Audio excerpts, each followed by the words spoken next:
Kubw'ububasha buke butanyemerera guhagarika igihe, bituma ntabasha guhagarika uburibwe bw'umutima utari kubasha kwakira ibyabaye. Ntabwo binshobokera na gato guhagarika amarira yisukinanya nk'amazi ku manga buri gihe iyo nibutse wowe. Wowe utagihari nta nawone uwagusimbura. Buri gihe uko mfunze amaso mbona uruhererekane rw'amashusho akunyibutsa, amatwi yanjye agatangira kumva ijwi ryawe udahari. Aho gufunga amaso ngo ngoheke, ngumya gutekereza nibuka mbere ugihari n'ubu utagihari.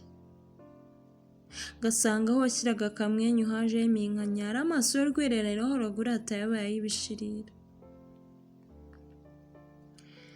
Erega umutima urakumbaza, intekerezo zikunyibutsa, byinshi byisukiranya bisakuza, bisobekeranya bisimburana, bigasandaza umutwe. Bituma ituze namye mporana, mpora nshima rurema yakuremye ikakunshyira iruhande, ritakaza wa mutuzo nahoranye. Ariko se rupfu we, kuki koko? Byinshi bihinduka bihindukirana busize mu gahinda, bigatera ubwigunge bwibasira imbamutima budasize na cya cyizere.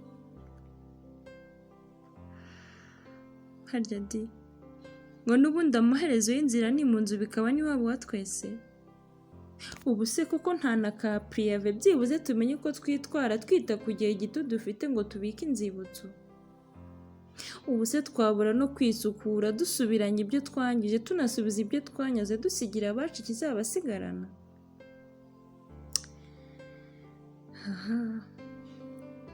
Harya di, ngo nta n'impaka ko udutunguza icyo cyago cy'ukagwa mu cyobo cy'isayo ugatuma dusigarana isuheri isendereye imitima yacu. Yewe ndabona ibyawe nta wabibara kuko bitabarika, uretse rurema waremye azi impamvu waremye, naho twe twaba twirushya ubwonko. Nyamuneka reka ibyaremye duhore muri salle d'attente twiteguye inkuru nziza, cyangwa imbi wenda ryasukuriro twazarivamo twemye tutaremaye. Naho wowe wanjye utagihari nta nabona uwagusimbura, wowe wanyeretse urumuri mu mwijima uzahora umurikira iteka. Nanjye urumuri rwawe ndusaranganye, rumurikire rubanda rugari, rugusabire rusabira n'ababo babuze bagikenewe.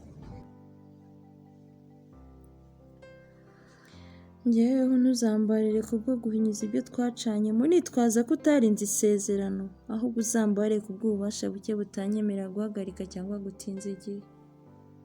Kuko nanjye umutima uracecetse kandi umenaguritse. The meaning